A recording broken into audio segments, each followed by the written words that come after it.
Para muchos, la democracia chilena informó antes de la asunción al poder de la Unidad Popular. Las fuerzas políticas estaban cada vez más polarizadas y los líderes de la época incluían en sus discursos la descalificación personal del adversario. Al menos así se advirtió durante la campaña presidencial de 1970. Había diálogos de sordos, o mejor dicho, monólogos.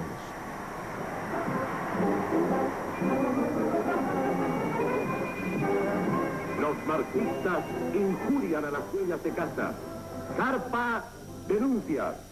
Solo cuando la producción y la distribución de alimentos queden en manos de los que saben trabajar, terminará en Chile el drama de la escasez, de las colas y del mercado negro, que es manejado por los traficantes rojos del comunismo. Salvador Allende, que fue elegido con el 36% de los votos, un punto más que el resultado obtenido por Jorge Alessandri, ofrecía realizar profundas reformas sociales, pero no tuvo la mayoría necesaria en el Congreso, aunque en los comicios parlamentarios de marzo del 73 aumentó en casi 6 puntos el porcentaje de votos respecto de la elección presidencial. La Unidad Popular tiene más votos de los que obtuvo Salvador Allende el 4 de septiembre. El gobierno se caracterizó por transitar en medio de grandes conflictos sociales, movilizaciones de masas, fracaso de las políticas económicas, inflación, entredichos con el Poder Judicial, diferencias con el Congreso y con la Contraloría, y problemas con los grandes gremios y colegios profesionales. Salvador Allende gobernaba utilizando el resquicio legal del llamado decreto de insistencia, cuando la Contraloría estimaba improcedentes algunas decisiones legales o que no se ajustaban a derecho. Llegó a dictar 150 decretos de insistencia, una cifra alta si se compara con los 6 que dictó Frei. Alessandri no utilizó nunca este resquicio.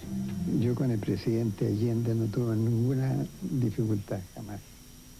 Fue un hombre muy caballeroso, muy respetuoso de la Contraloría, personalmente, él. Pero muchos ministros de Estado, mandos medios y personas incondicionales de él, ¿no?, causaron muchas dificultades. Le puedo decir como el ministro Bandonilla, Carlos Tamirano, Eduardo Novoa, que era el asesor jurídico. Entonces causaron todos esos problemas, ¿no?, valiéndose de los resquicios legales que se llamaban en aquella época, mediante legitimación de toma de terreno, intervención en la industria, expropiaciones ilegítimas, etc. Era una época difícil. El país caminaba hacia un callejón sin salida. El fantasma de la guerra civil tomaba cuerpo y los grupos armados, extremistas de la derecha y de la izquierda, incluyendo entre sus filas a guerrilleros extranjeros, protagonizaban escaramuzas que costaron muchas vidas. La oposición fue implacable. Allende acusaba a la ITT y a la CIA de confabularse con la derecha chilena para derrocar al gobierno, de esconder la mercadería para provocar las colas y el mercado negro. Estábamos en una situación muy tensa en que la derecha está abiertamente conspirando en un proceso de desobediencia civil, como ellos llamaron, muy de confrontación y de empujar el conflicto entre el Parlamento y el gobierno, e incluso de impulsar a los sectores militares a una salida no constitucional.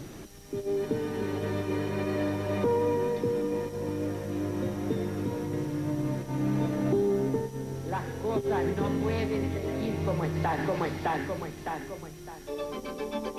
Mucho se hablaba de la hábil muñeca política de Allende, que incluso debía sortear las más grandes diferencias al interior de la propia Unidad Popular. Por ejemplo, los comunistas eran partidarios de negociar con la democracia cristiana y los socialistas, más radicalizados, querían apurar al máximo el proceso hacia la sociedad marxista. Así estaba Chile hace 20 años. En estas circunstancias hay que preguntarse si el actual gobierno sigue siendo legítimo.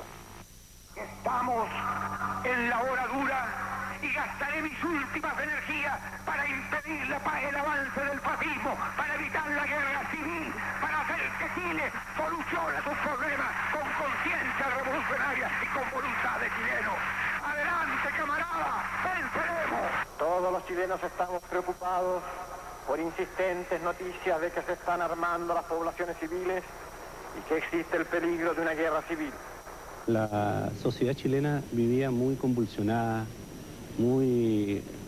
con una confrontación muy permanente en todos los sectores de la sociedad.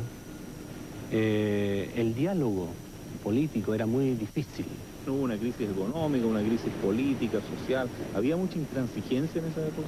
Sí, yo creo que sí. Yo creo que esa palabra es muy adecuada para graficar lo que sucedió en ese periodo.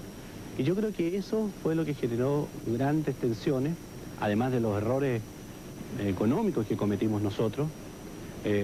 Nuestra política económica se fundó en supuestos muy discutibles y muy errados, creo yo, en algunos aspectos. En agosto del 73, la crisis se agudizó. En Concepción, 300 miristas se enfrentaron con el ejército. En Talcahuano, infantes de marina decomisaron metralletas y armas cortas. En Temuco, la Fuerza Aérea encontró un arsenal perteneciente al MSR, filial campesina del MIR, con una potencia similar al de la base de Maquebo. En Santiago, 500 pobladores con instrucción paramilitar impidieron a balazos que la FACH allanara la industria Suma. Ya se decía que en Chile había 18.000 guerrilleros extranjeros, cubanos y brasileños. El MIR era incontrolable para Allende, según unos, pero según otros, al presidente no le molestaban las consignas de pueblo, conciencia, fusil. Los dejaba. Pasemos a la ofensiva. Reagrupémonos al interior del pueblo, al interior de la izquierda y al interior de los trabajadores. Unamos a los revolucionarios.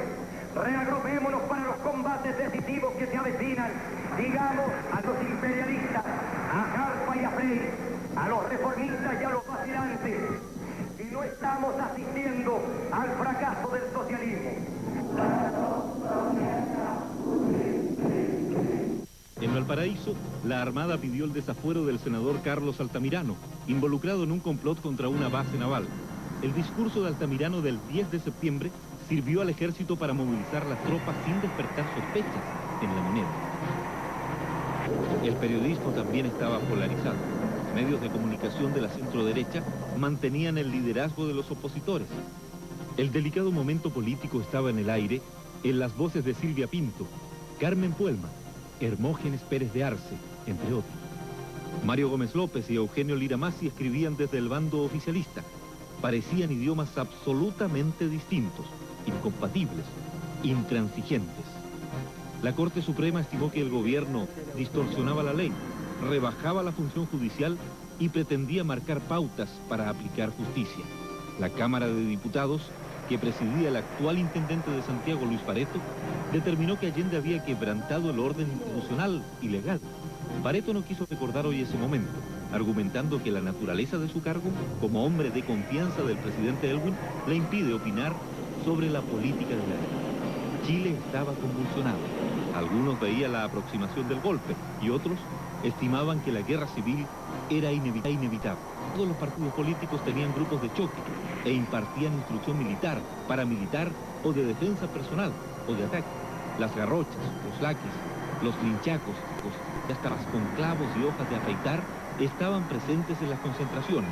La marcha de las mujeres por la Alameda, por ejemplo, terminó en una batalla campal. La oposición pedía la renuncia del presidente Allende. No me van a exigir que renuncie los que siempre estuvieron contra el movimiento popular. Que los sectores de extrema derecha, que ven que no tienen ninguna posibilidad electoral de recuperar el poder, buscan el golpe de Estado.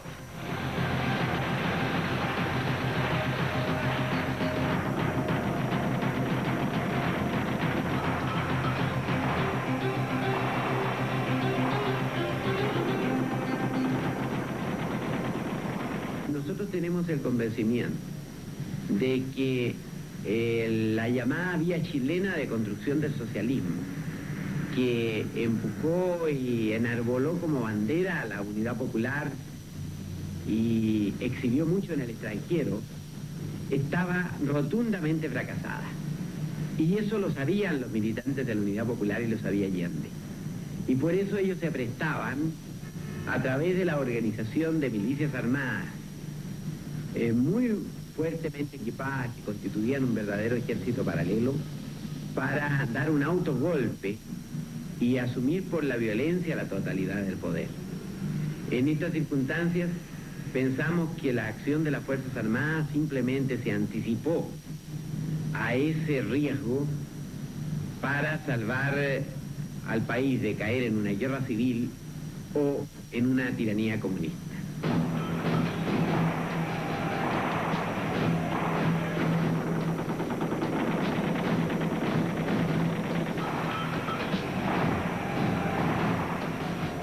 Llegan ustedes sabiendo que mucho más temprano que tarde, de nuevo, abrirán las grandes alamedas por donde pase el hombre libre para construir una sociedad mejor.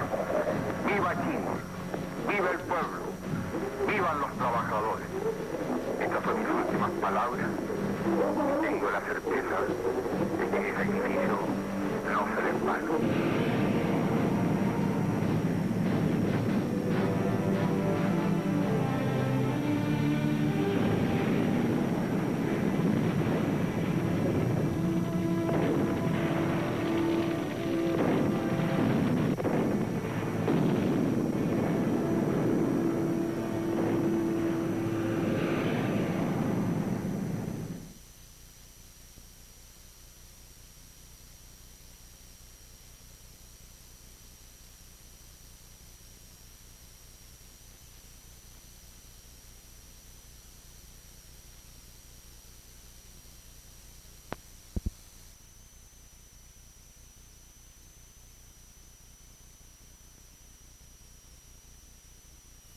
Sí, aquí en Oriente Mar.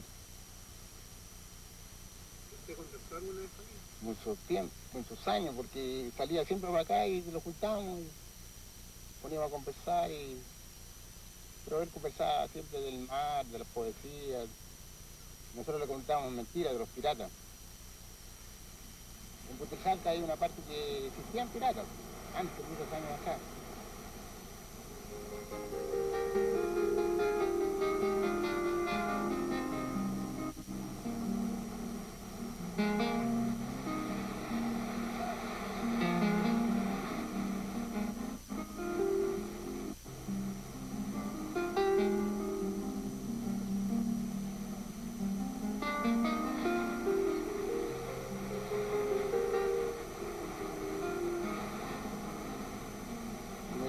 Siempre decía, vamos a andar para allá, Yanca, vamos.